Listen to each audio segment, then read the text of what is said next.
se fala que nada é para sempre. Em um mundo tão descartável e efêmero em que vivemos, produtos ficam ultrapassados. Opiniões são provisórias. Relações são cada vez mais breves. A vida é curta. E o que era para durar, se concretizar, se solidificar, simplesmente evapora. Nós da Votorantim Cimentos pensamos diferente. Para nós, tudo que é bom tem que durar, e muito. Nossos produtos eternizam construções. Nossas pessoas perpetuam nosso jeito de ser. Nossos investimentos se estendem para o longo prazo. Nossas ações perenizam nossos valores. Com nossos parceiros e clientes, buscamos o compromisso de garantir uma relação para a vida. Queremos deixar um legado muito além da nossa existência e realizar sonhos que façam a diferença hoje, amanhã e para as futuras gerações. Agimos com consideração e não imediatismo, com cuidado individual e não mecanizado. Priorizamos relações duradouras e não pontuais. Pensamos no setor e não somente em nós mesmos. Buscamos sempre entender e não impor. Se você também acredita nesse propósito, convidamos a nos ajudar nessa jornada. Mais do que isso, a ser parte dela. Votorantim Cimentos. A vida é feita para durar.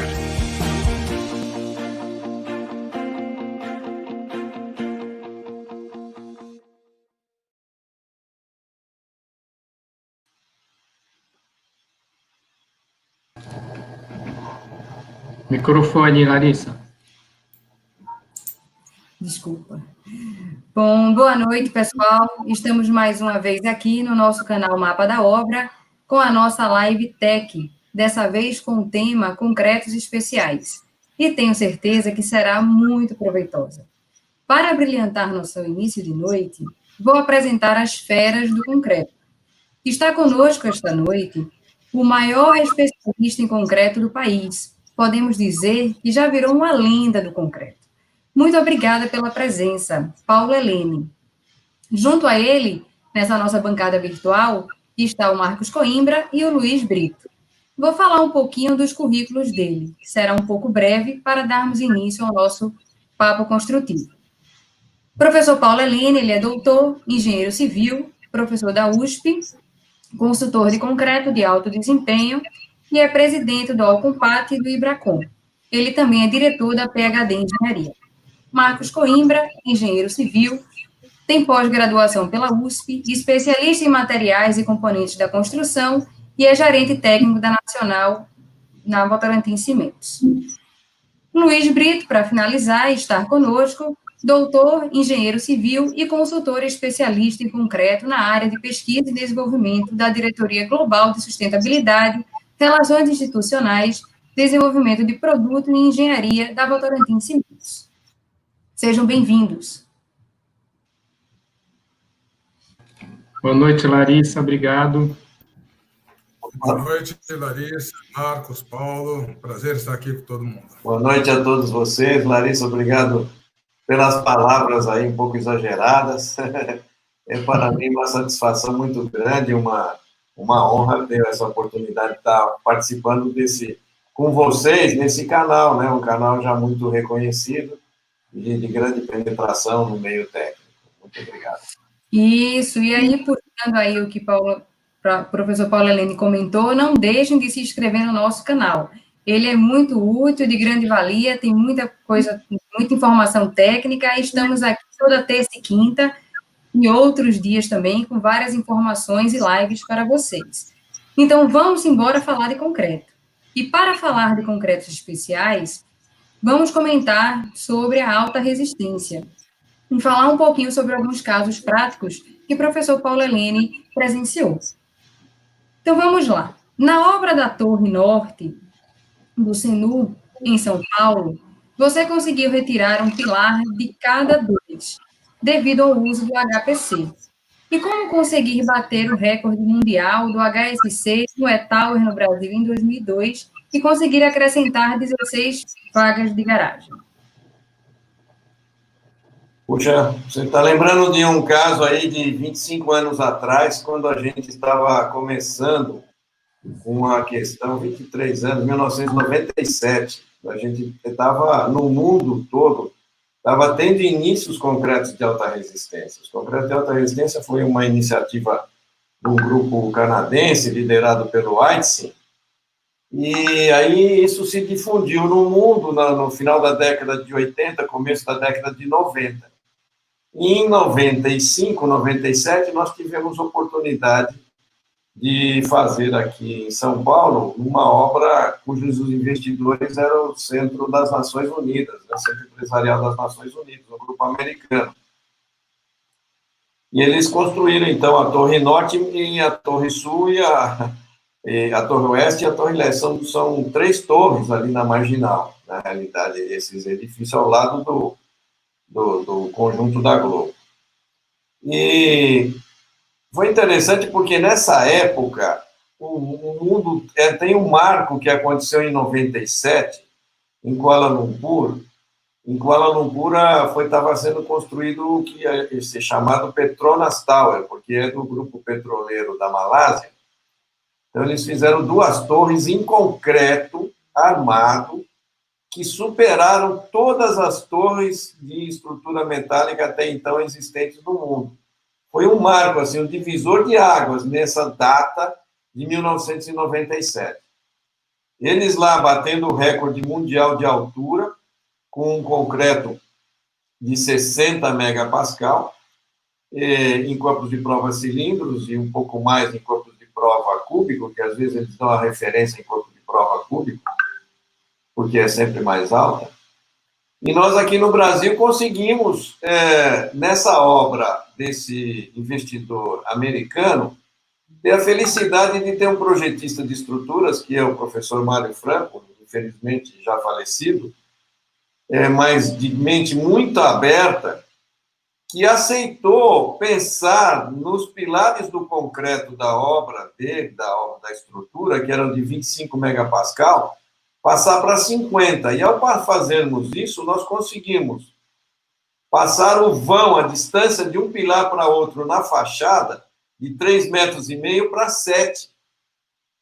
E com isso a gente economizava muita armadura, economizava muita forma, etc., e viabilizava a construção da estrutura num prazo menor. Você imagina que, nessa época, eu fui contratado por um grupo, o Grupo Suarez, que é um grupo de Salvador, grupo baiano, e tinha como concorrente nada mais, nada menos que a Método e a Rotif.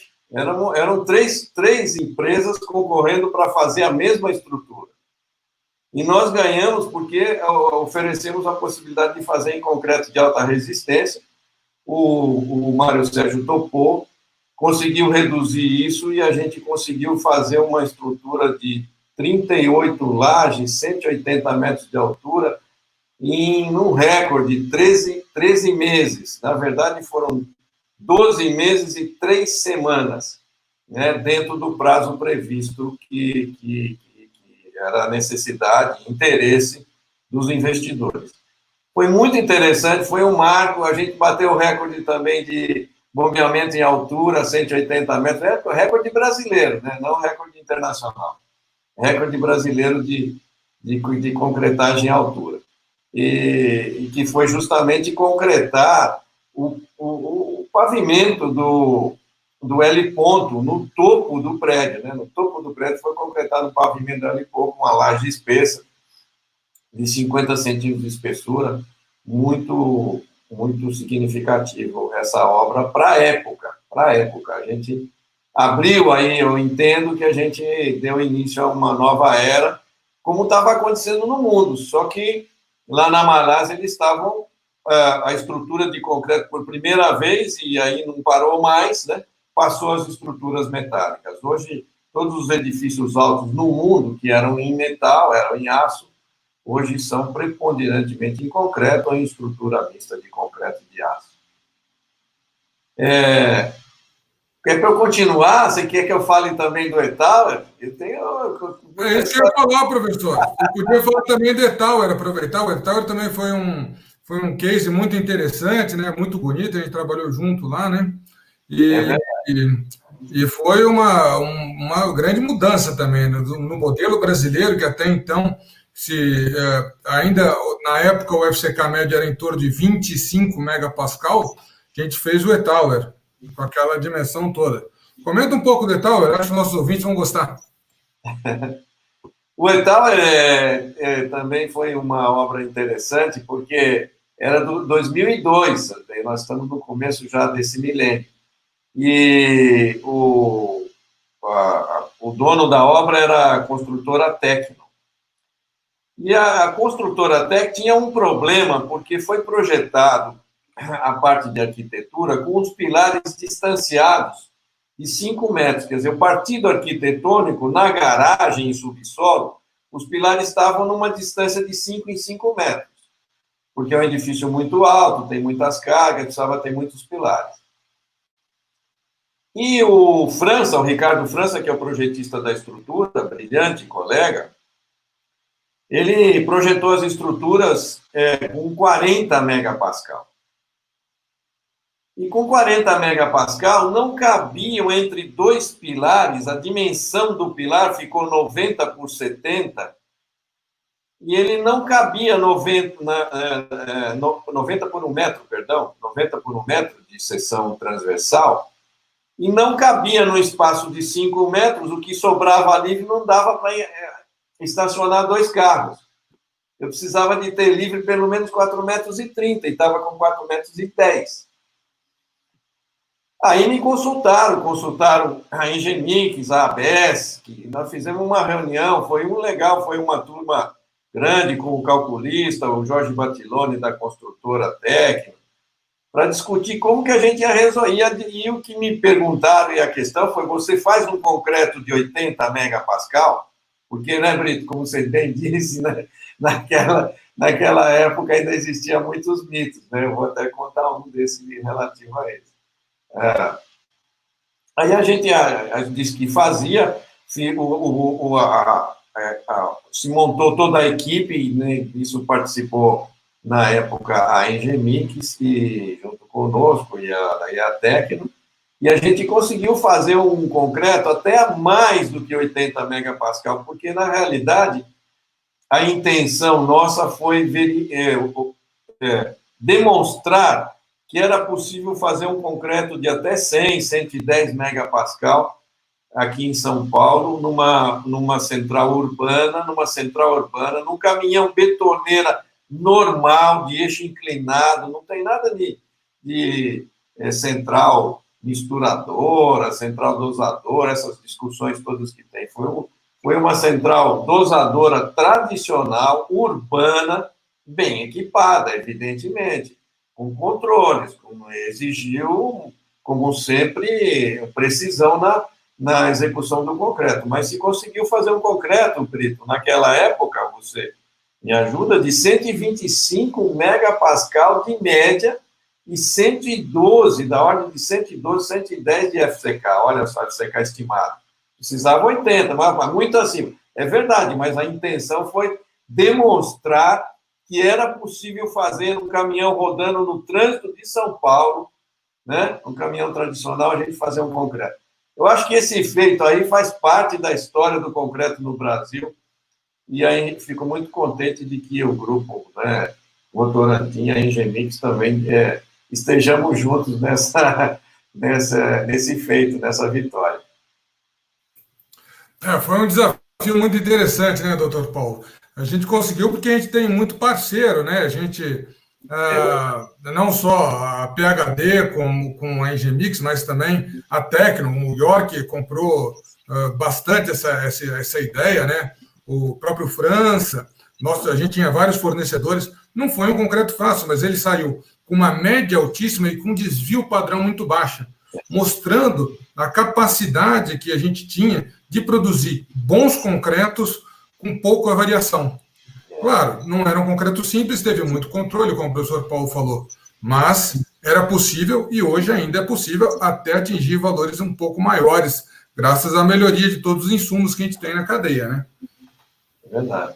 E foi interessante porque era um concreto que em 95, na década anterior, o receio de muitos era de que o concreto de alta resistência explode. Por quê?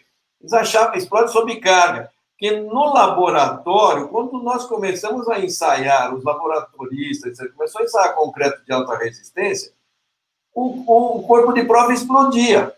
E aquilo assustou muitos calculistas. Eu me recordo até na escola, eu estava fazendo estudos lá no laboratório, um colega da área de projeto foi lá, não, nós não podemos usar esses concretos de alta resistência porque eles vão explodir. Quer dizer, uma ideia falsa, porque, na verdade, a gente arma para que tenha dutilidade, que não seja um material frágil.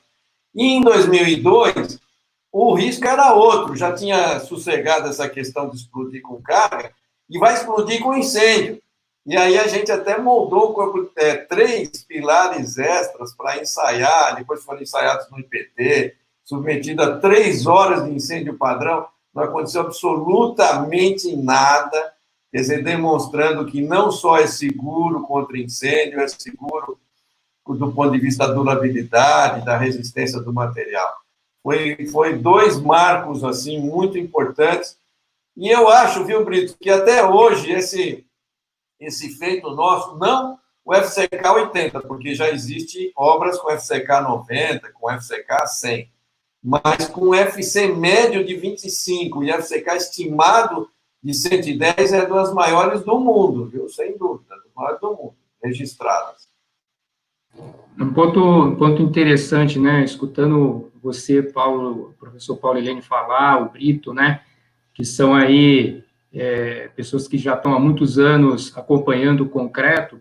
É interessante porque hoje o que a gente observa no mercado é uma transposição daquilo que era projetos especiais, né? Hoje, muitos projetos, não só em São Paulo, mas em várias capitais aí, têm puxado esse conceito de resistência e módulo, né? Hoje muito viabilizados economicamente pelo desenvolvimento da tecnologia do concreto, dos aditivos e tudo. Então, professor, se você puder comentar também um pouquinho para esse desfecho aí da pergunta de abertura, né? Como é que o senhor enxerga esse cenário de hoje, né?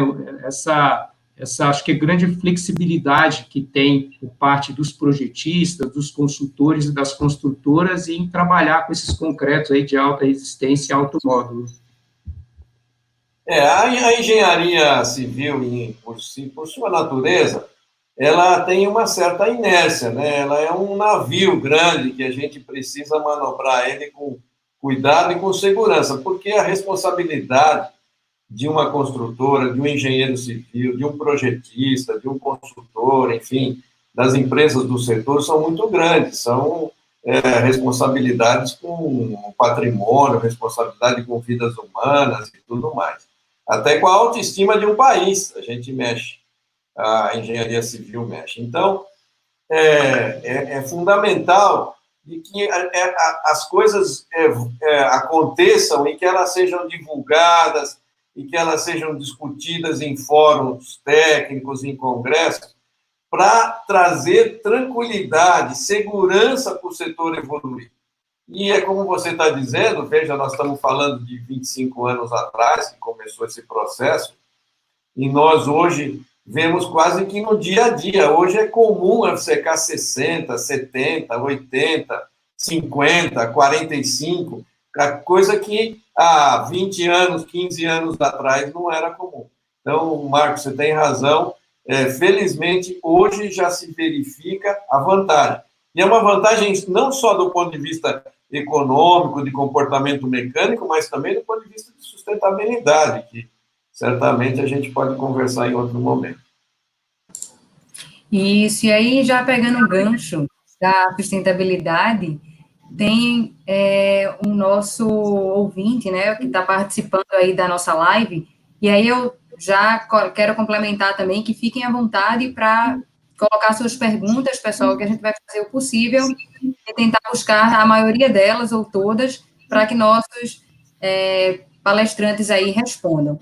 E aí o Heitor Montefusco, ele dá o boa noite, né, e acha muito interessante, ele faz uma pergunta, muito interessante sabermos que existe uma dificuldade muito grande de obtermos desses valores. Poderia comentar um pouco sobre a sustentabilidade desses concretos, principalmente o consumo? Você quer comentar, Brito? Deixa. Brito? Eu posso comentar um pouco. Eu ia aproveitar o gancho que o senhor puxou, a questão do aumento da resistência média nos projetos. Isso daí é importante, porque vocês viram a gente começando a discussão, falando do etal, você diminui seção de pilar, diminui armação, diminui forma. Uma obra, ela existe para atender um determinado público, um determinado nicho. Então, ela vai servir para uma residência, para um negócio, para qualquer coisa do tipo. Então, é importante você avaliar ela, não pontualmente, mas sim ao longo do tempo. Então, a gente entra no conceito de ciclo de vida. E na hora que você analisa o concreto pelo ciclo de vida, você vê que o concreto ele tem uma baixa pegada de carbono.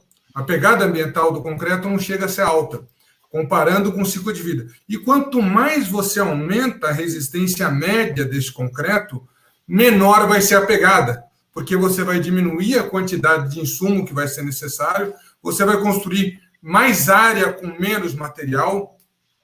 Então, a gente vê que,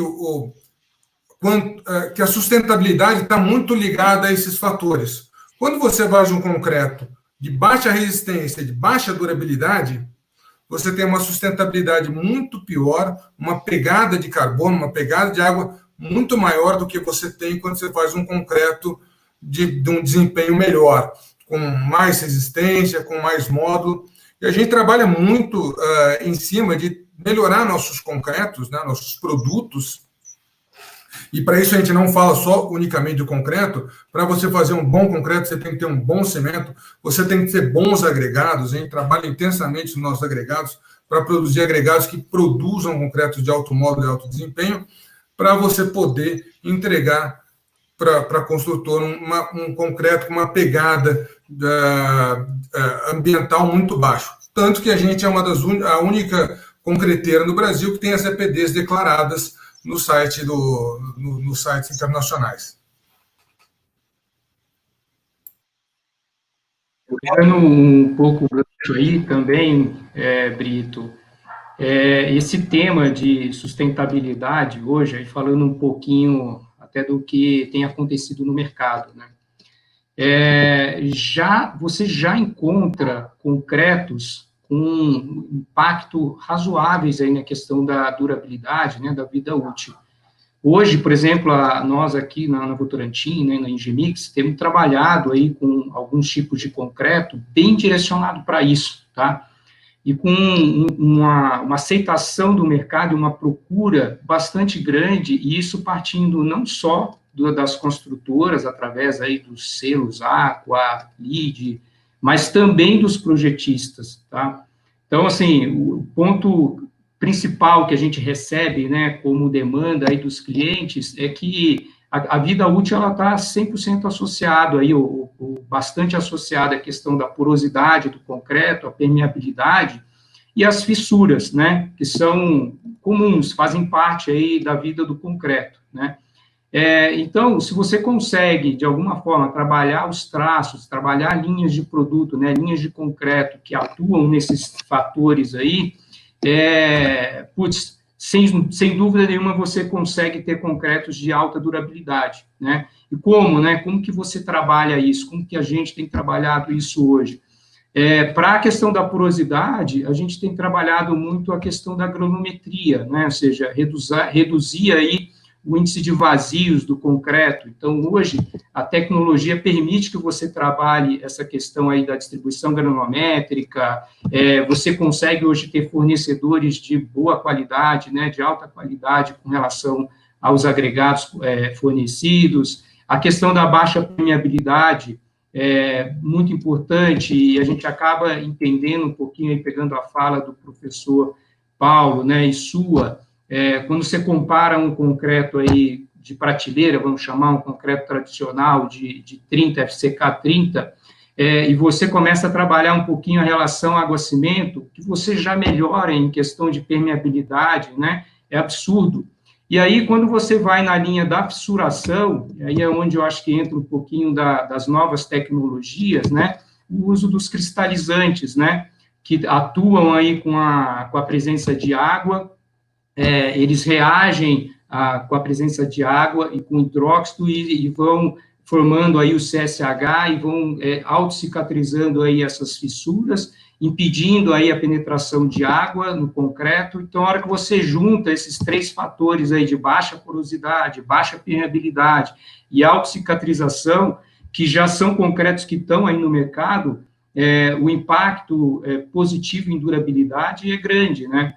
Isso conversa muito com a norma de desempenho, que foi recém-revisada aí, né? Acho que, se não me falha a memória, desde 2015, estabeleceu aí os parâmetros de durabilidade. Então, isso, na verdade, já é uma realidade, né? E assim, tem muito consultor que já traz isso para os seus projetos, mas, ao mesmo tempo, aí, acho que falta um pouco de informação, divulgação, para que você tenha a difusão aí desse conhecimento, a difusão do uso desse tipo de concreto, né? Muito bom. Eu queria comentar nessa linha que vocês estão falando e da pergunta de sustentabilidade com o consumo, né? Parece uma coisa controversa ou contraditória o fato de que eu vou usar um concreto com consumo de cimento bem mais alto por metro cúbico e vou ser mais sustentável. Vamos liberar uma quantidade menor de CO2 ou de gases de estufa para a atmosfera. Isso é muito importante, esse conceito. Esse conceito é fundamental. Heitor, né, que perguntou, não foi, Larissa? Heitor? Você falou, né? Isso mesmo. Então, Heitor, você está certíssimo em ter essa dúvida, mas é fundamental que você guarde esse conceito que eu vou falar para você agora. É muito mais importante para a gente ter a quantidade de cimento que eu preciso, que indiretamente está relacionado à produção de CO2, por megapascal, entendeu? Então, se eu, com um concreto de alta resistência, eu sempre necessito de menos CO2, libero menos CO2 por megapascal. Eu consumo menos cimento, menos clinker por megapascal. Para você ter uma ideia, os concretos usuais de 20 megapascal consomem da ordem de 12 a 15 quilos de cimento por megapascal. O concreto de alta resistência, de 100 megapascal, ele consome 3, 4, 5 quilos de cimento por megapascal. Ou seja, ele é muito mais sustentável pensando na propriedade principal dele. Se você fizer a conta por metro cúbico, vai chegar num cálculo errado. Se você fizer a conta por resposta daquilo que você precisa, resposta de resistência, ou de permeabilidade, ou de durabilidade, então nem se fala, os índices são absurdamente maiores, o resultado é muito melhor. Resumindo, para passar a palavra para outro e para outro tema, mas eu acho que é fundamental. Essa obra do Edal, o que se queria é diminuir a seção do pilar, na verdade, certo? Para caber os 2 carros. Esse foi o objetivo inicial. Depois se verificou que teve muitas outras vantagens. Mas vamos imaginar que o original era 40 megapascal, um pilar de seção transversal 1 metro por 90. Quando eu passei para 80 megapascal, para a mesma finalidade, a mesma carga de vento, os mesmos momentos, a mesma carga vertical, enfim, tudo a mesma coisa, a seção do pilar passou a 60 centímetros por 70. 60 centímetros por 70, quando era 90 por 1 metro. Vamos fazer uma continha simples aí, 90 por 1 metro dá 0,9 metros quadrados. 60 por 70 dá 0,43 metros quadrados. Ou seja, 0,42. Menos da metade do volume de concreto que eu precisava para fazer o outro pilar. Quer dizer, você dobrou a resistência do concreto, você reduziu barbaramente o consumo de aço, reduziu as formas e reduziu o volume a menos da metade. Então, a quantidade final de CO2 liberado para a atmosfera foi muito menor.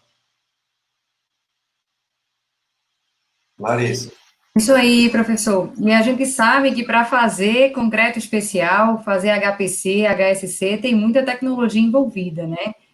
Tem muito aditivo aí, adições, trabalho de empacotamento, isso aí tem que saber geologia do concreto, tem que estudar materiais, né? Materiais de construção, tem que se lembrar da cadeira de materiais aí.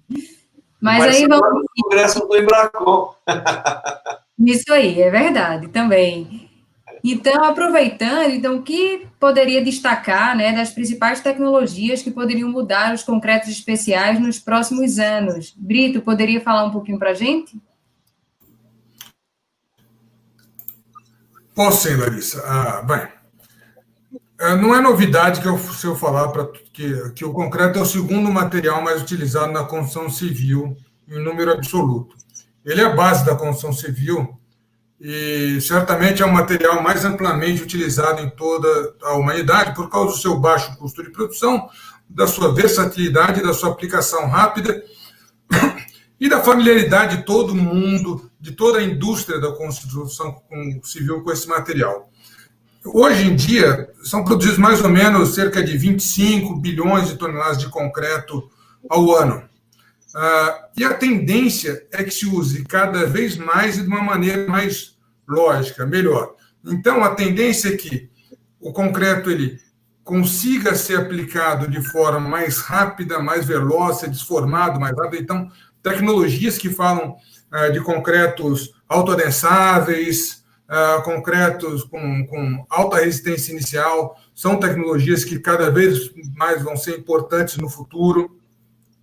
Concretos arquitetônicos para acabamento, concretos pigmentados, concreto aparente, também você vê que ele está voltando à moda e o pessoal está percebendo que é uma vantagem você pegar um material e que você não vai precisar depois ficar repintando esse material, não vai ter a manutenção, vai demorar muito tempo para ocorrer. Além disso, também tem a questão do concreto que, por ele ter um uso intensivo e ser um dos principais responsáveis pela emissão de CO2, tem toda uma linha de concreto que vai tender a reduzir essas emissões de CO2, seja através do aumento da resistência média para reduzir a pegada, seja para utilizar materiais reaproveitados, agregados reaproveitados, insumos ou resíduos de outras indústrias que vão ser utilizados, resíduos industriais, né, desde casca de arroz, lógico, tem estudos, é o que não falta nessa linha, muitos estudos acadêmicos, né, claro, alguns deles estão inviáveis de colocar em prática, mas, por exemplo, a questão do RCD, a gente vê que muitos países já utilizam corriqueiramente resíduos de construção e demolição. Alguns países é até obrigatório o seu uso em concretos de baixa resistência. Resíduos industriais, como escória de alto forno, ele é utilizado não só para a produção de cimento, mas ele também pode ser utilizado como agregado para a produção de concreto. E assim por diante.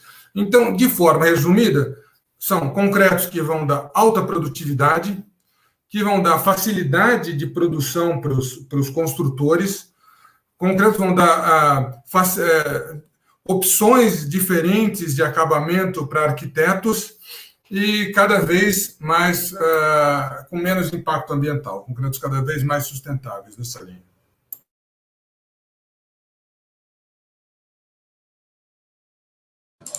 Professor, o microfone está no mudo. Obrigado. É impressionante a quantidade, como o concreto é versátil, a quantidade de possibilidades de fazer concreto. A gente que milita na área de pesquisa também, desenvolvimento, o Brito, eu, vocês, Larissa, Marcos, a gente sabe disso. Todo dia tem uma novidade, é um concreto que esquenta na pista para o avião poder descer sem ter neve. É um concreto translúcido, é um concreto autocicatrizante, é um concreto projetado, é com fibra, é sem fibra, é colorido, é fotogravado.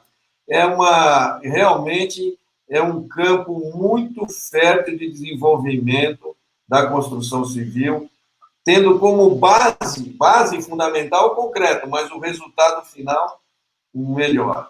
Agora, se me permitem, a grande evolução tecnológica que nós estamos observando nos últimos tempos, e que eu não posso deixar de registrar, é a consciência do construtor e dos engenheiros em geral, né, da engenharia civil em geral, de que o concreto não precisa de acabamento. Se você trabalhar nele bem feito, você pode fazer uma parede de concreto, de uma fachada, ou de uma divisória de concreto interna, como são os edifícios com paredes de concreto, e ele está acabado. Quer dizer, não há mais aquela necessidade do chapisco, embolso, reboco, massa corrida, acabamento disso e daquilo. Então, hoje, o concreto, ele por si só, ele está substituindo todos os outros materiais da indústria tradicional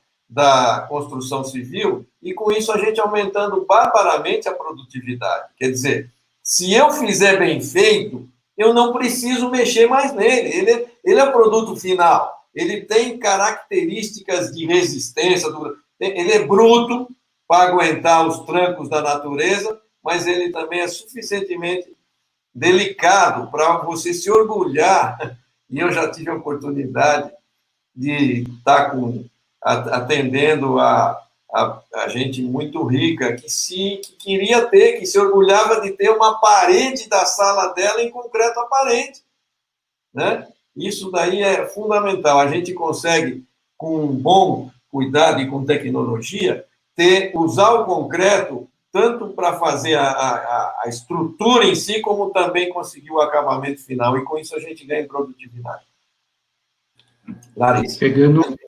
Pegando o gancho aí também, professor, você comentou, foi muito feliz aí no teu comentário, né, que os engenheiros, as próprias construtoras, elas têm criado uma consciência a respeito do potencial e da capacidade do concreto, né.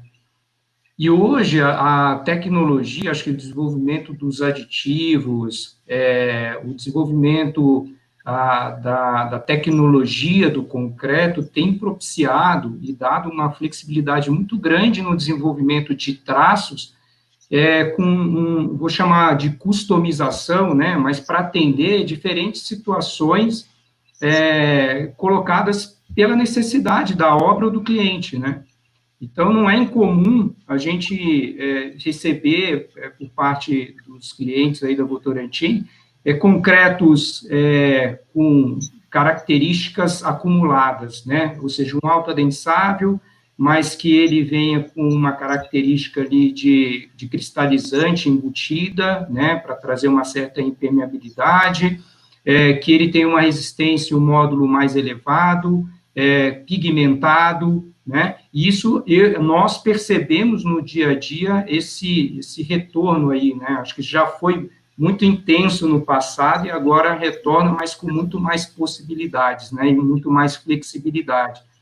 E aí eu queria até dar um exemplo, nós temos trabalhado hoje, se aproximado muito aí da cadeia dos projetistas, né, de estrutura, e os projetistas de fundação também, mas no caso específico dos de estrutura, a gente trouxe uma oportunidade aí, um produto onde ele, pelas características de resistência e módulo, ele permite que você concrete quase a obra inteira com um único traço, né? E quando a gente começou a fomentar isso, né, com os diferentes participantes dessa cadeia, nós começamos a observar que há hoje uma receptividade por todos eles, por produtos novos e por tecnologia, coisa que no passado havia uma resistência muito grande. Então, no caso dos projetistas, por exemplo, eles participavam muito pouco disso, a não ser em projetos muito especiais, muito específicos, né?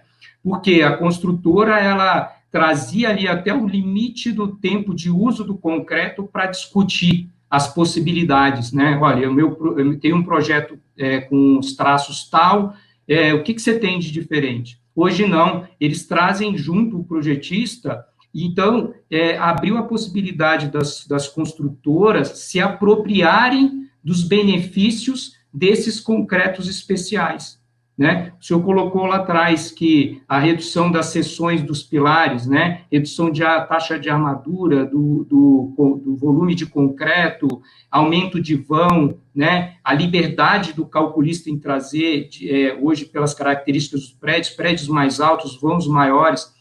Então, é muito bom ver isso acontecer, porque mudou bastante essa dinâmica de discussão sobre tecnologia. Hoje a gente sente que conseguimos discutir na fase de projeto e levar isso para o canteiro com todos os ganhos possíveis. Joia, muito concreto especial. Igual essa nossa live de hoje, ela também está sendo muito especial. Eu queria perguntar aí para vocês sobre a pergunta de um ouvinte nosso, que ele comenta o seguinte, Antônio José Álvares, ele diz, que tipo de cimento é mais adequado ao concreto de alta resistência? Bem, a gente costuma falar que não existe necessariamente um tipo de cimento para atingir a alta resistência. A gente, às vezes, é muito voltado a pensar no cimento como CP1, 2, 3, 4 e 5. Na verdade, você tem cimentos com características diferentes de acordo com as adições que são usadas na produção dele, e esses cimentos eles podem ter diferentes qualidades. Então, você tem CP2, alguns CP2F no mercado são muito bons, CP3 no mercado muito bom, CP5, não tem necessariamente um tipo de cimento específico para fazer concreto de alta resistência. Naturalmente, no Brasil, você tem duas classes de cimento, a 32 e a 40. Então, normalmente, você vai utilizar a classe 40 para fazer um concreto de mais alta resistência. Mas é importante lembrar que a questão do fazer um concreto de alta resistência não está vinculado só ao tipo de cimento que é usado, só ao cimento. Você precisa ter um traço adequado, uma dosagem adequada. Você precisa ter uma concreteira que produza de forma adequada, que tenha bons insumos.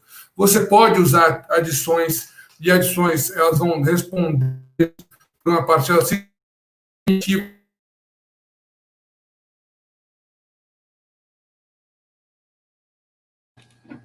Vai utilizar. Então, o que eu gosto de falar assim, que não existe um tipo de concreto de alta resistência. Existe uma técnica para se fazer concreto de alta resistência. Essa técnica engloba materiais, produção e inteligência.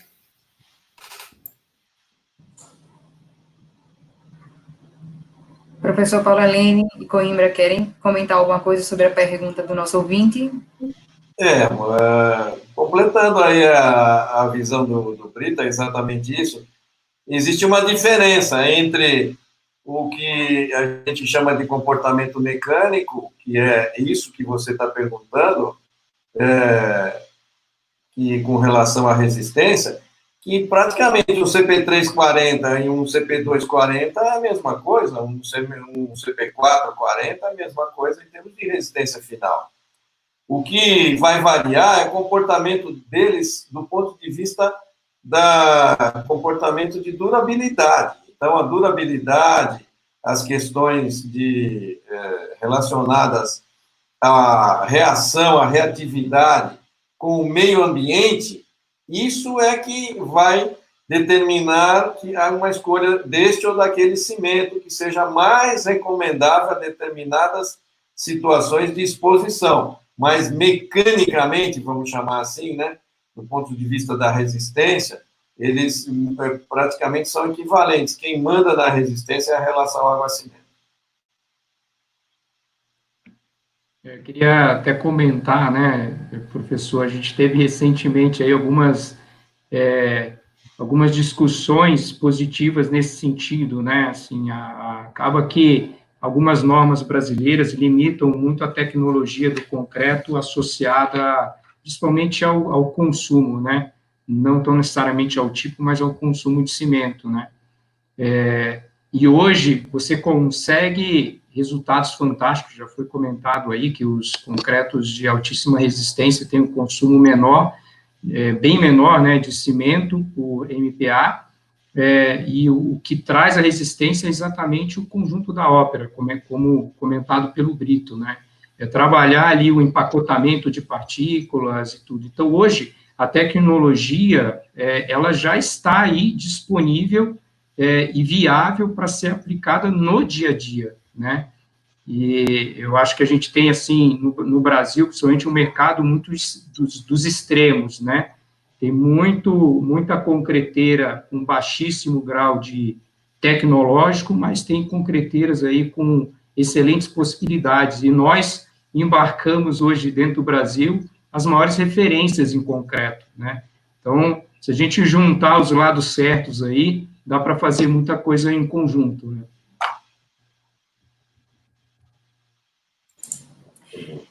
Joia. E aí, continuando, Brito, o Brito já falou um pouquinho, vamos passar a bola aí para Coimbra. O concreto de alto módulo tem crescido o consumo no Brasil. O que você poderia comentar sobre essa especificação? Realmente, acho que a gente até havia comentado um pouco, né, no início da live, as características aí das edificações, principalmente nas grandes cidades, têm mudado bastante, né? Então, pega, por exemplo, uma grande cidade como São Paulo, onde você passa a ter terrenos menores, né?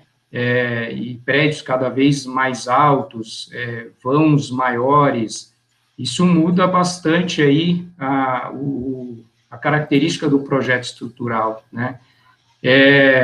E é lógico que você hoje tem uma certa limitação com relação à disponibilidade desse tipo de concreto, porque o módulo está...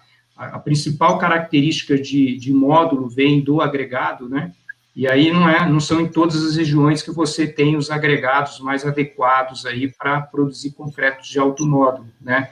Mas eu até arriscaria dizer, professor, me corrija, mas o Brasil, ele até está muito bem servido, né? Pela extensão territorial aí, eu acho que ele está bem servido e você consegue ter concretos com módulo e resistência bons aí e adequados aos projetos atuais, na maior parte dos lugares, né? E aí isso tem também incentivado não só a indústria do concreto ali, as concreteiras, como os projetistas, mas isso tem motivado, incentivado também as construtoras, né, que têm buscado, junto aos seus calculistas, nesses concretos de alto módulo, a possibilidade, aí reforçando um pouquinho o que eu havia comentado, aprofundando um pouquinho o que eu havia comentado, a possibilidade de projetos, de otimização dos projetos, né, de projetos mais baratos, inclusive, né. Então, quando você traz para prédios aí que têm as suas resistências hoje, por exemplo, na casa de 30, 35, 40, né, um mix de traço, hoje você já tem no mercado, a Engemix já tem um produto que substitui esses traços com características de módulo mais alto, trazendo a possibilidade, não necessariamente para o projeto exigiria isso, mas traz sim uma boa possibilidade e flexibilidade de trabalhar o projeto estrutural com esse conceito aí de redução de taxa de armadura, redução de consumo de aço, flexibilidade aí nos vãos, né? Esses dias a gente estava até comentando internamente uma obra aí de São Paulo, tem um conjunto de prédios, né, que vão ser executados, e que o fato de você ter a possibilidade de forma bem competitiva, de especificar um traço único para essa obra, traz não só os ganhos relacionados ao projeto, mas a parte executiva, né? Ou seja, você consegue aí executar diferentes frentes na obra. No caso específico dessa obra, ela tem etapas muito diferentes de concretagem, Então, ao mesmo tempo que ele vai estar concretando um bloco de fundação, ele vai estar concretando também pavimento tipo, e a gente chegou num conceito de traço onde ele vai usar o mesmo traço para o bloco e para a laje tipo, né? E ele traz embarcado nesse concreto, nesse traço, nessa tecnologia, o automódulo, né? Então, eu destacaria hoje essa quebra de paradigma aí do uso do concreto de automódulo apenas para prédios com elevados BUTs e altura, né? Hoje, você consegue ser competitivo e trazer isso aí para um uso muito mais amplo. Marcos, deixa eu aproveitar e complementar também que hoje em dia as nossas plantas de agregado também estão trabalhando arduamente para colocar no mercado agregados com maior capacidade de gerar concreto de alto módulo. Também é importante isso daí. Toda vez que a gente produz agregados para o mercado de concreto dosado em central, a gente tenta fazer agregados que consigam atingir módulos maiores, porque a gente sabe que a necessidade de módulo é muito importante em toda a região, na maioria das regiões do país, porque os prédios estão cada vez mais altos e esbeltos. O professor quer fazer algum... Desculpa, Larissa. Esse eu quero comentar. Essa questão do módulo,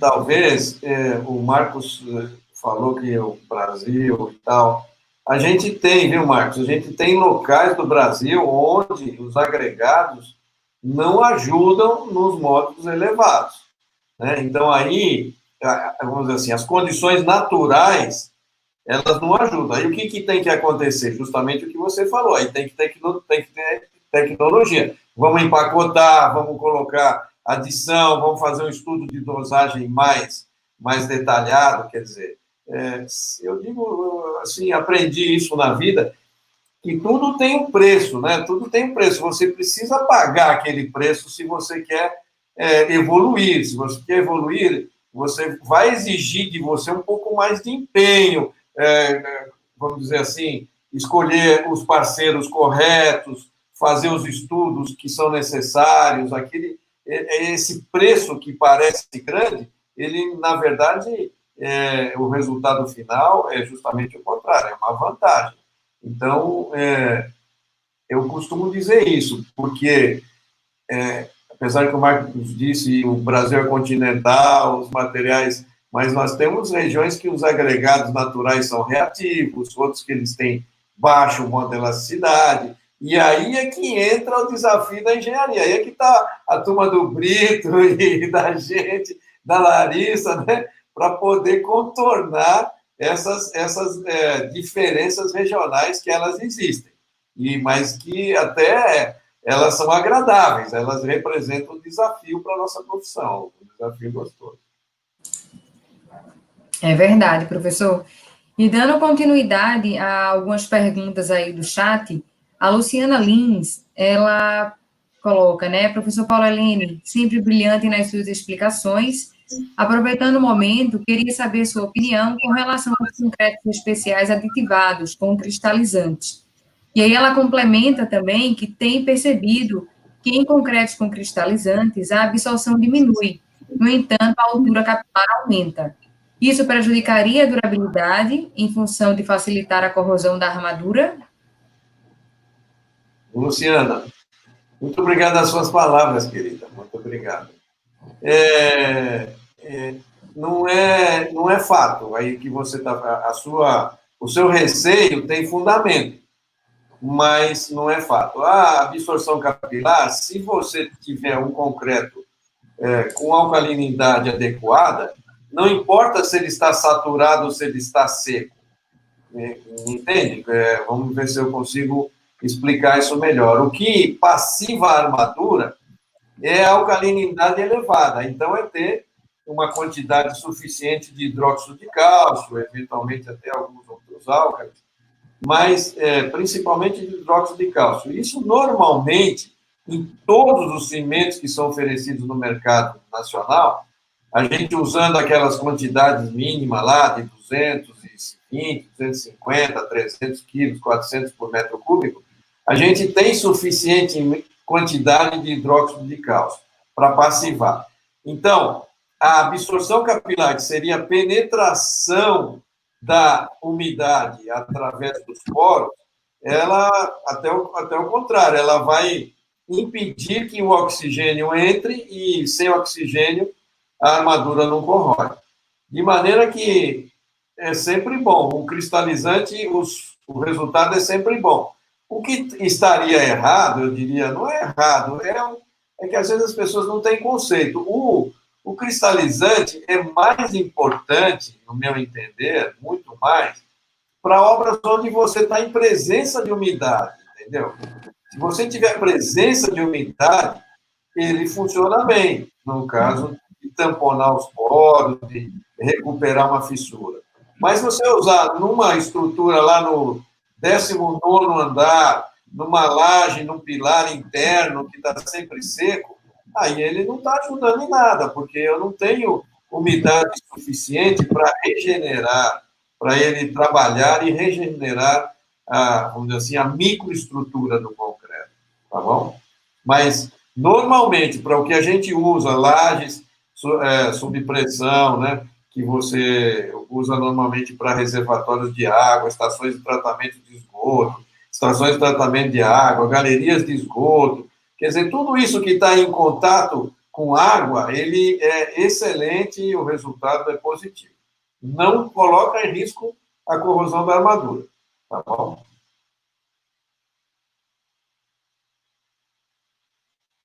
Brito, quer complementar? Larissa? Não, excelente. Eu acho que falou tudo. É bem importante as pessoas entenderem que os concretos especiais têm que ser usados para situações especiais, não para situação corriqueira. Senão você vai estar só jogando dinheiro fora também, né? Isso aí. Tem mais uma pergunta do Heitor Montefusto, que ele comenta o seguinte: a utilização desses concretos especiais, quais seriam as técnicas utilizadas no estado fresco como controle de qualidade? É necessário utilizar outras ferramentas além do slump?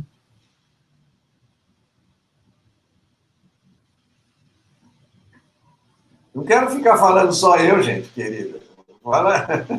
Marcos ou Brito, pode falar, senão... Marcos, você quer falar? Quer que eu comente? Pode comentar o complemento. Primeiro, você começa com um concreto especial definindo qual a característica especial que você quer atingir. Então, se você está falando de um concreto autoadensável, você não vai utilizar só um aparelho de slump para medir isso daí. Você tem muitos métodos para avaliar. Você tem avaliar a abertura dele, o slump flow, que a gente chama. Você tem a caixa L, você tem o funil Y. Você tem N ferramentas para atender aquelas necessidades. Mas é lógico, a gente está falando de um concreto dentro da faixa normal, da faixa usual de abatimento médio do Brasil, entre 10 e 16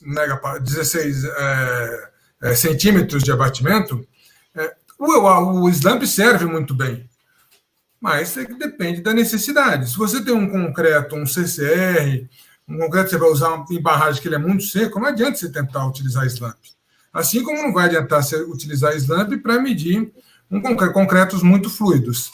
Você tem outras técnicas para medir a trabalhabilidade desse concreto. E, naturalmente, a melhor delas, que a gente acaba usando, mas por questões naturais do tamanho do equipamento, a gente acaba usando mais em laboratório, é o reômetro, para medir as características do concreto fresco de forma mais assertiva, e daí a gente consegue avaliar ao mesmo tempo a bombeabilidade desse concreto, a perda de abatimento, a perda de trabalhabilidade ao longo do tempo, tudo num ensaio só. A capacidade de homogeneização desse concreto também é importante quando você vai utilizar concreto usinado, né? Além de, naturalmente, inúmeros ensaios que você tem de concreto endurecido, que daí, naturalmente, vai depender das suas necessidades. se é resistência, se é resistividade elétrica volumétrica, se é permeabilidade ou a falta de permeabilidade, né? Pode ter concretos que são permeáveis. Você pode ser concreto que você quer a impermeabilidade desse concreto. Então, o concreto especial é um mundo grande e que você tem que analisar que ensaio vai ser necessário para avaliar cada tipo de especificidade que você quer do seu concreto. Heitor, complementando isso que o Brito está dizendo, é assim, para desenvolver o concreto, por exemplo, para desenvolver um concreto especial, precisa de um bom time, muitos equipamentos, um laboratório bem equipado, entendeu? Precisa de uma infraestrutura para você desenvolver. Mas nós, engenheiros, somos muito pragmáticos. Quer dizer, a gente desenvolve aquele concreto, depois a gente... Bom, e agora? Quais que são as propriedades que eu consigo medir na chegada da obra para ficar com ela? Então, vou medir temperatura, que é uma coisa fácil, vou medir slump, ou vou medir o flow. Quer dizer, eu reduzo, mas você, olhando para aquele concreto que está sendo recebido na obra, vamos dizer, com os ensaios simples ali, 2, 3 ensaios, verificações aparentemente simples, não espere, não se conforme de que achando que ele foi desenvolvido dessa maneira. Ele foi desenvolvido usando outros equipamentos, né, Brito? A gente sabe o que é, aí, Marcos, desenvolver um concreto, né, com as características que a gente precisa. Agora, uma vez o traço escolhido, a carta de traço estabelecida, os materiais separados, identificados, aí o controle de recebimento, nós engenheiros somos muito pragmáticos, a gente procura deixar a coisa mais simples, mas ela é uma, vamos dizer assim, não é aquilo, não foi desenvolvido daquela maneira. Tudo bem, Heitor? De fato, o que é feito, o que é passível de controle na obra, aí não estou nem falando só de concretos especiais, não precisamos nem ir para os concretos especiais, né? São poucos, né, os parâmetros, né, e que não são suficientes para garantir se o que você está recebendo efetivamente é o que você comprou, né? Então, daí a importância do trabalho de consultoria, o trabalho dos laboratórios, a importância do trabalho da própria concreteira, né, de trazer essas informações, né, e garantir esse concreto que está sendo fornecido, né. Vou dar um exemplo aí. Tiveram alterações normativas hoje para alguns tipos de concreto que estabelecem classe de agressividade, né. Então, assim, como que você vai controlar isso na obra, né? AC. Então, não é uma pergunta simples de resolver, né, professor, de responder. Você arruma outra alternativa, mas o desenvolvimento você levou em consideração aquilo. É isso aí. Na verdade, são horas de ensaio, horas de trabalho, dezenas de ensaio, que depois a gente acaba resumindo em abatimento, ruptura de corpo de prova e temperatura no máximo. Exatamente. Garantiu que o laboratório conferiu, né? Mostrou que dava certo. Aí a gente tem que, na obra, fazer jus ao que foi estudado.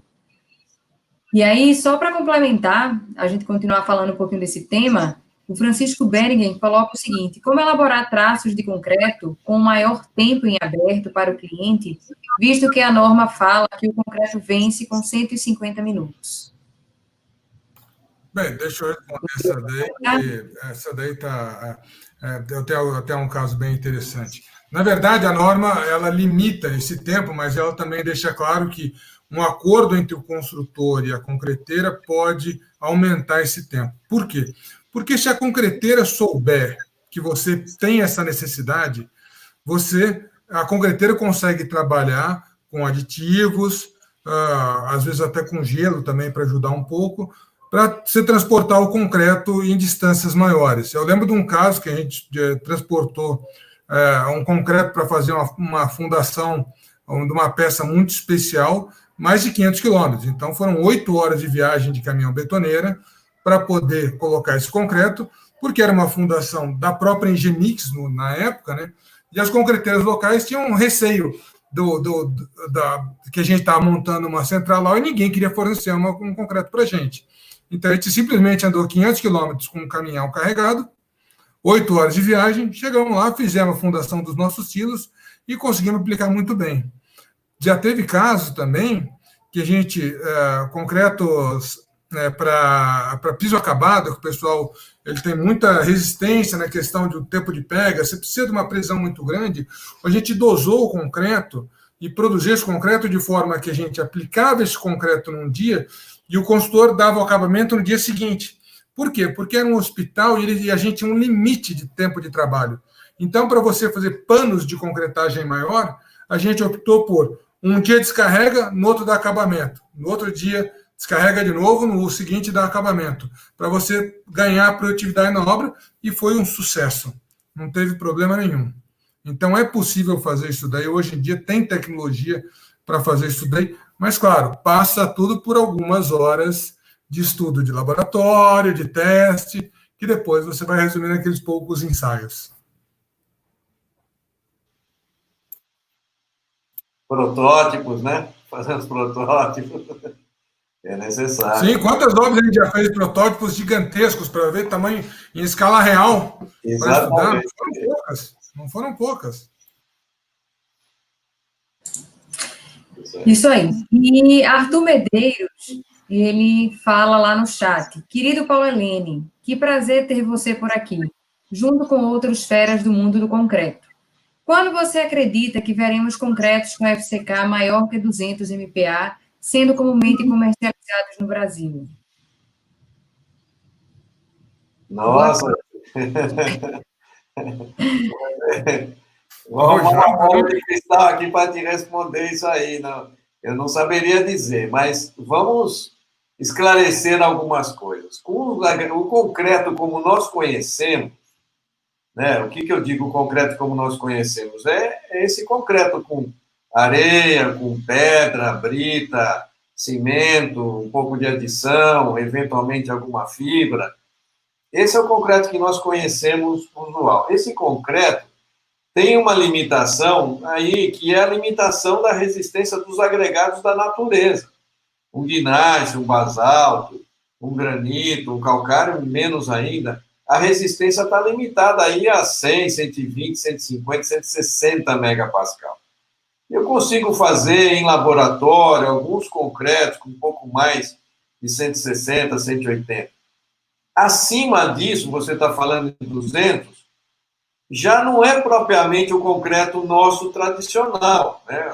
A gente faz. Existe até concreto patenteado de 800 megapascal. Mas chama concreto, mas na realidade ela é uma pasta cerâmica. É uma pasta cerâmica com fibra, com microfibras. É uma tecnologia muito específica. E aí a maneira de projetar... Então você está me fazendo essa pergunta. Nós vamos chegar lá, sim, nós vamos. Eu não sei te dizer quando ainda, não consegui vislumbrar quando.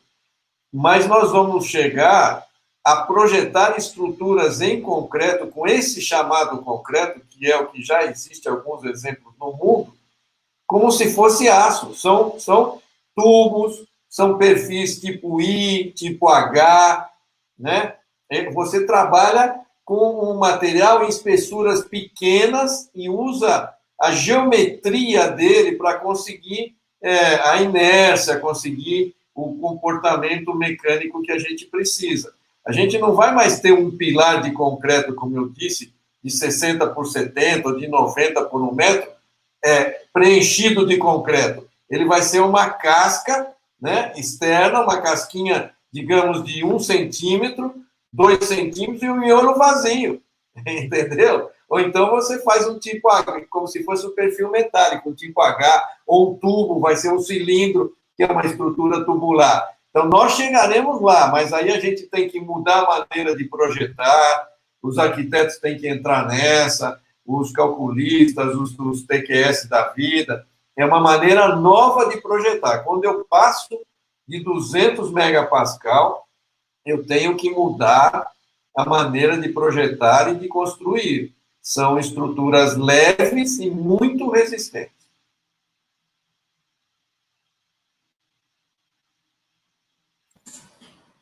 Joia. Não é uma bola de cristal, mas foi muito boa a explanação. Bom, Brito, poderia nos responder sobre o concreto autolimpante? Muito já foi utilizado, né, fora do Brasil. Como é feita essa tecnologia desse composto? Como era que a gente poderia explicar aí para o pessoal um pouquinho sobre ele? Bem, vou resumir um pouco. O concreto autolimpante ou concreto redutor de poluição, ele possui propriedades de autolimpeza e de redução de poluentes que se devem ao uso do dióxido de titânio, principalmente o dióxido de titânio que é usado nesses casos. Normalmente, esse tipo de solução é desenvolvido como parte de sistemas de revestimentos fotocatalíticos, porque as reações químicas são aceleradas pelo catalisador, que é o dióxido de titânio, em presença de luz. E por que normalmente é parte de um sistema de revestimento? Porque, na verdade, a maioria das vezes esse não é um concreto autolimpante, na verdade é uma argamassa autolimpante. A gente tende a não usar agregados graúdos por causa do preço. O dióxido de titânio é um material caro. Então, a gente tem essa tecnologia desenvolvida aqui no Brasil, a gente poderia fornecer, claro, se houvesse mercado para tal, né? Mas é importante que ele tenha, que como sendo uma argamassa, que ela tenha uma aplicabilidade boa, uma resistência à aderência bastante adequada e que não surjam presença, que não existam presença de fissuras durante a aplicação ou durante o tempo de vida dessa argamassa para não danificar a fachada. Não, fui claro, Larissa? Foi, sim. Foi claro. Professor Paulo Helênio Coimbra, quer me complementar? Esse produto que é colocado, né, na massa, ele é um produto caro, né? Ele é um produto caro, né, Brito? Esses concretos existem, mas hoje em dia também tem uma tendência a que eles sejam aplicados mais superficialmente por causa do preço. Mas justamente essa daí é a alternativa. É muito bom, ele não deixa, ele tira a característica de ser, o concreto é absorvente de água, né? Então ele tem a tendência a ficar úmido. Com esse caso aí, ele solta o material da superfície quando chove, e por isso chama autolimpante, dióxido de titânio. E lembrando que, como todos os outros concretos que a gente comentou, todos precisam de muita tecnologia, que eu estava lendo um artigo em 2018 na Flórida, teve um concreto autolimpante, mas ele não teve muito sucesso, ele desabou, né? Foi uma estrutura lá e ele não trouxe aí muito benefício para a cidade. Bom, vamos seguir. Mas essa, professor, para o senhor. Sabemos que o edifício Leopoldo, em São Paulo, utilizou o FCK de 90 MPa em concreto aparente. Isso é viável técnica e economicamente? Sem dúvida, sem dúvida. Nos pilares. Vamos deixar bem claro que nas peças fletidas, nas peças fletidas, a gente não tem tanta benefício com o uso de concreto de alta resistência. Por quê? Porque a gente precisa de geometria, precisa de inércia nas peças fletidas. Então, a gente acaba... Eu não posso fazer uma laje de espessura de 2 centímetros de espessura, né? Porque ela vai ser muito flexível. E os estados limites de serviço não vão permitir que a pessoa tenha um conforto ao usar essa estrutura. Ela é resistente, não vai cair nada, mas ela não tem conforto. Então, eu preciso ter inércia nas peças fletidas, principalmente nas divisões de andares, preciso ter amortecimento de ruído, uma série de coisas. Então, normalmente, as resistências elevadas a gente utiliza pilares, porque aí o benefício é integral. Ele funciona, se eu melhoro a resistência, melhora o comportamento do pilar, sempre. Agora, nesse caso do edifício Leopoldo, eles também queriam a questão ao ganhar espaço.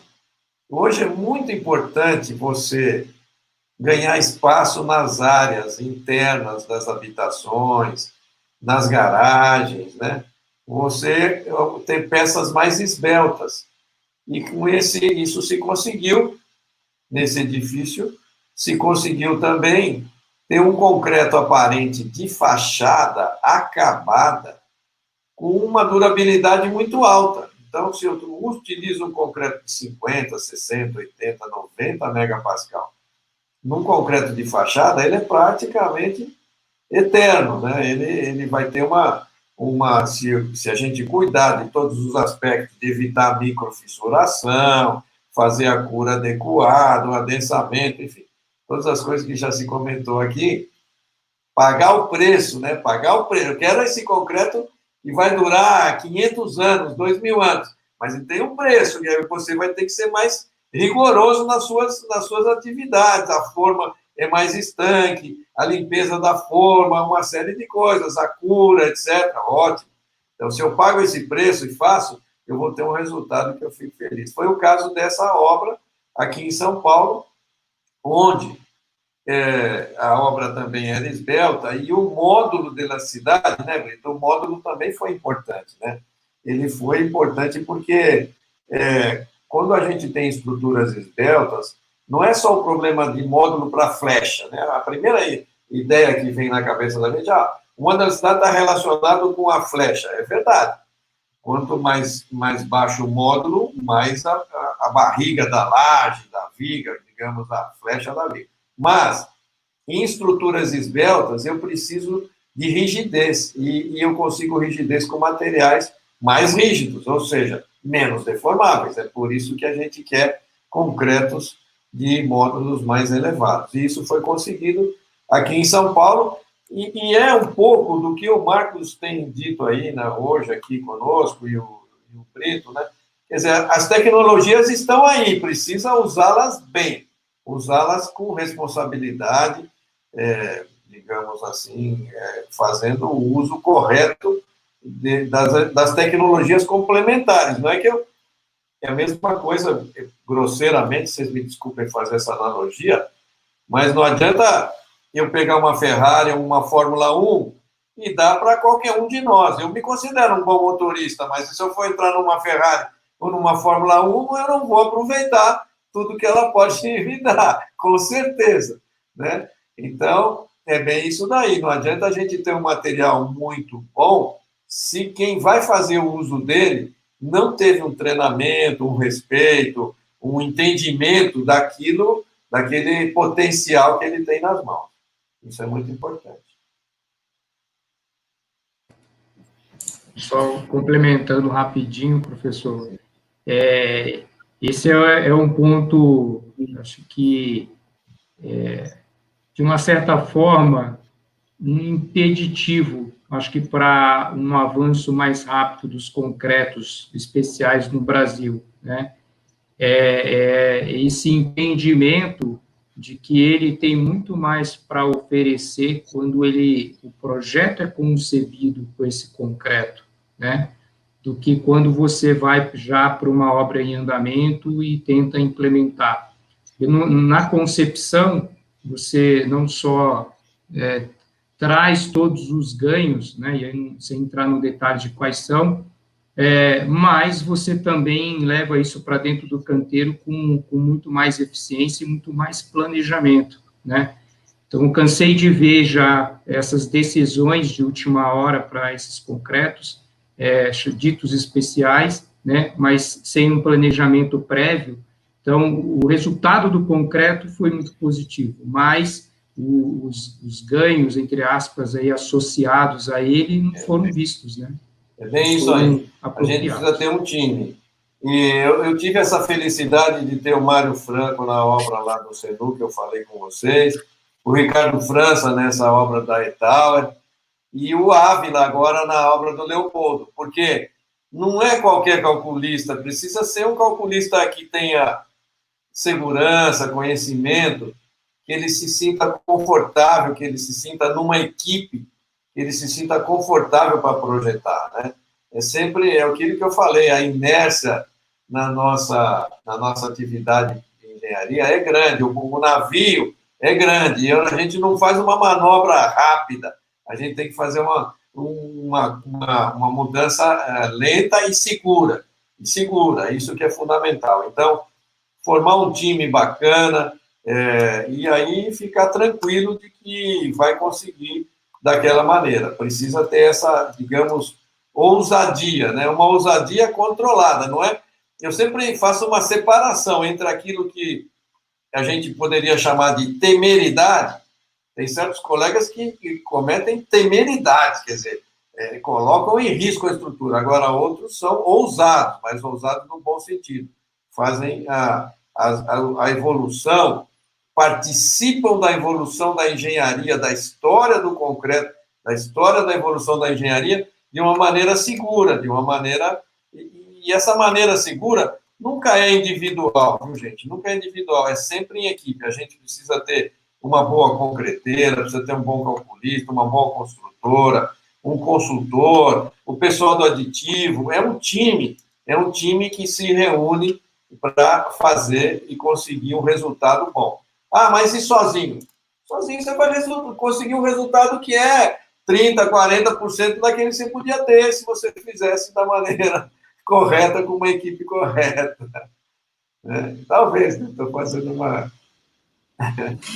Isso aí, professor. E a Votorantim, ela tem o laboratório móvel que pode ajudar aí na equipe, né, desenvolvendo os traços, ajudando aí para tornar 100%, para fazer o concreto da melhor forma, melhor qualidade, chegando aí no resultado final da obra. É isso mesmo. Então, no dia que quiser, se quiserem o nosso apoio, e a gente tem praticamente aí 7 laboratórios móveis espalhados no Brasil, e consultores espalhados em todas as regionais, e vamos dar o apoio para vocês também. E aí, para a gente finalizar, sei que o papo está muito bom, foi mais do que construtivo, mas a gente está chegando no nosso fim.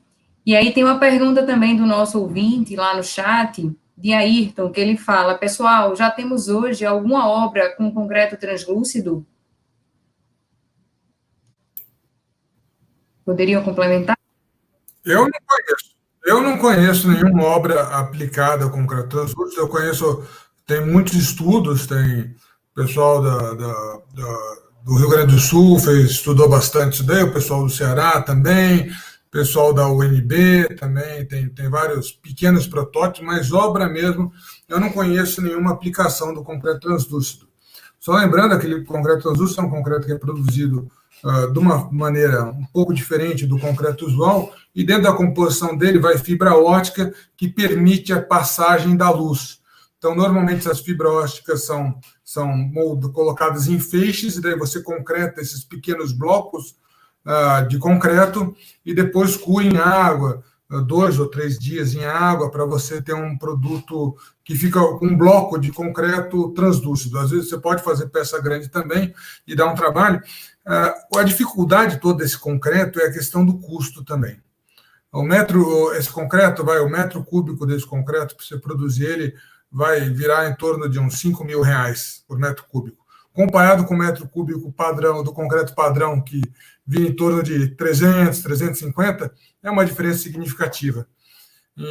Então, muitas vezes, a tecnologia ainda precisa avançar um pouco mais na redução do custo para tornar esse tipo de concreto viável.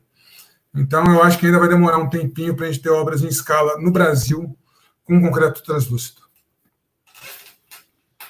O arquiteto Cruxim, aqui de São Paulo, ele projetou já um edifício desse, e ele, até onde eu acompanhei, ele vai executar, ou já executou, mas não é a estrutura inteira, né? É um trecho da estrutura para compor arquitetonicamente um ambiente.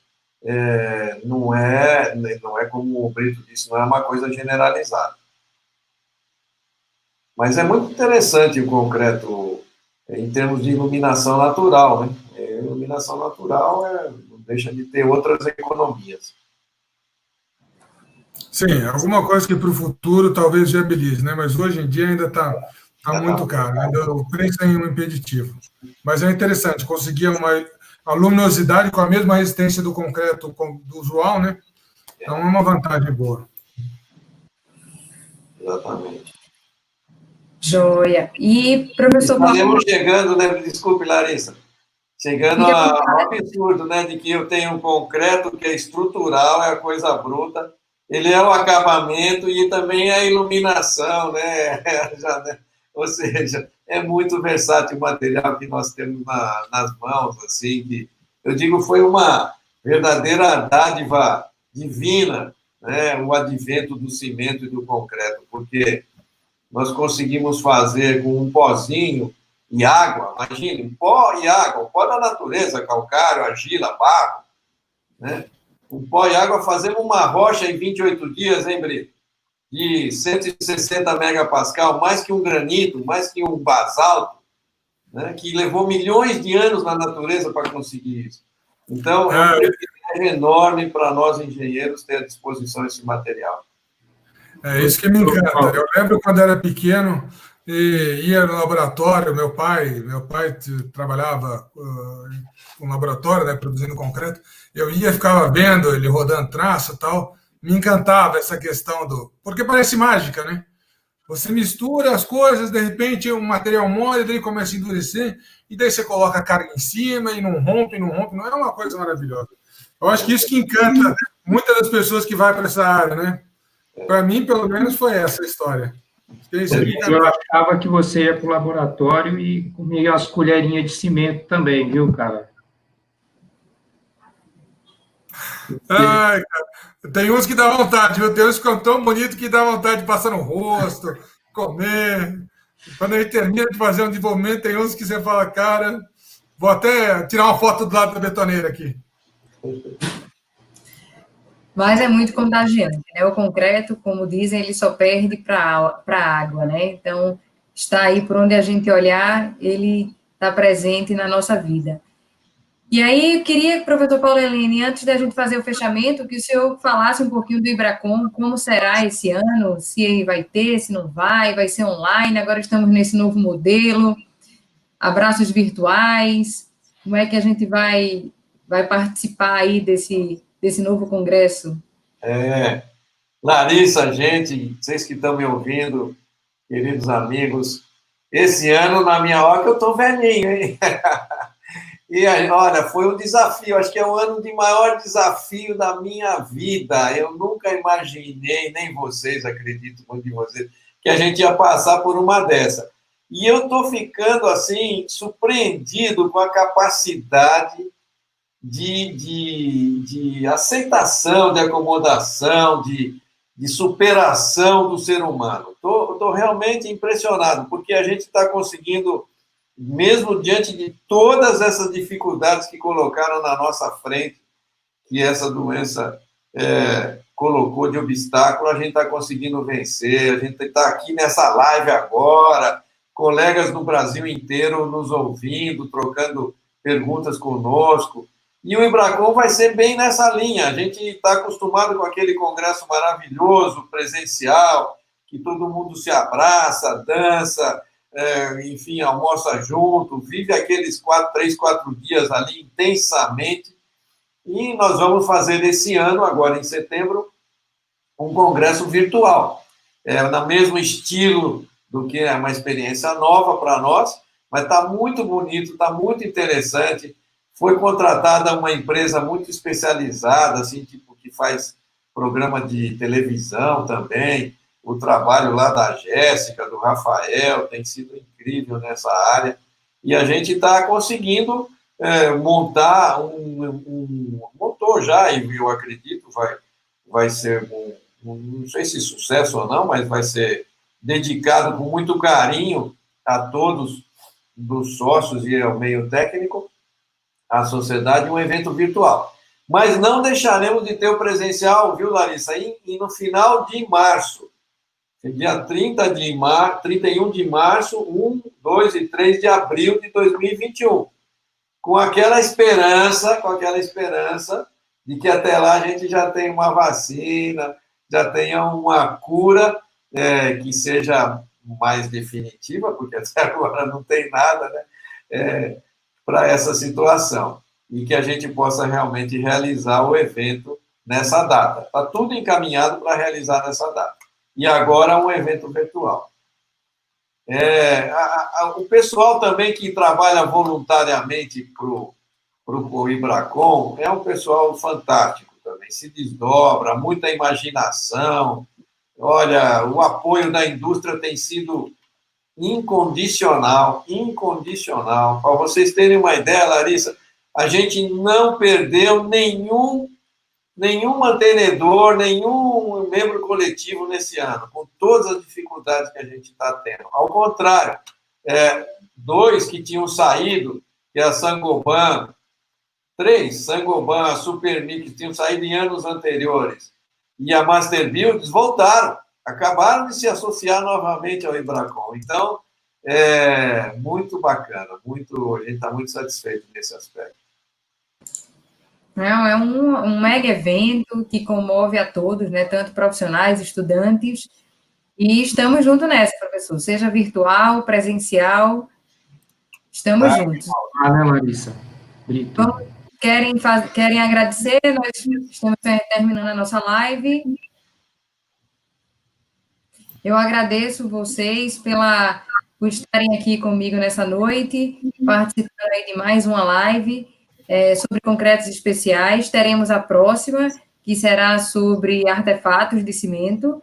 Tem uma equipe boa vindo aí também para participar. E muito obrigada, senhores, por essa noite, por essa 1 hora de debate, de muito conhecimento. Larissa, queria agradecer muito aí também o Brito, o professor Paulo Helene. Uma honra aí tê-lo aqui conosco mais uma vez, né? Mais uma oportunidade aí de aprender com vocês dois, com você também, Larissa. E contamos aí sempre, professor, com a sua participação.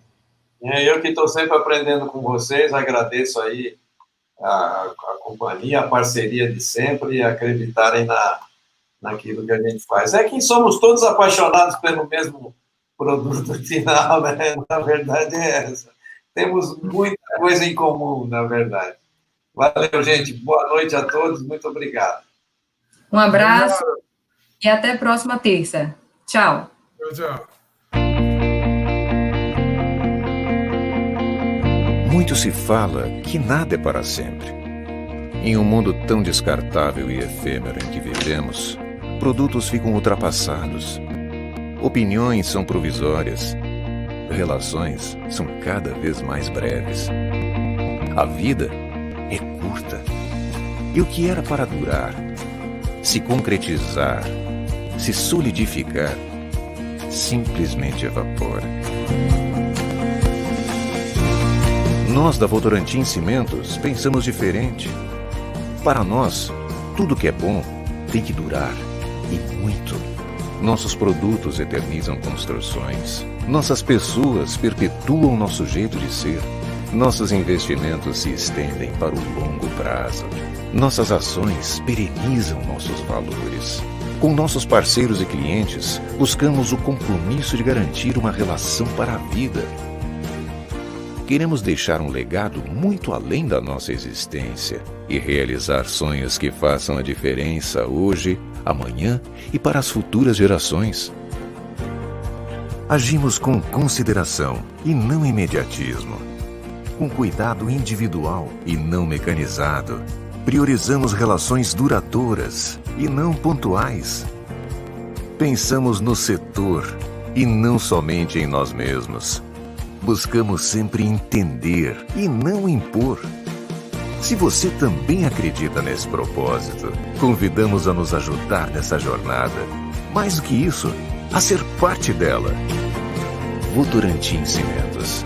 A vida é feita para durar.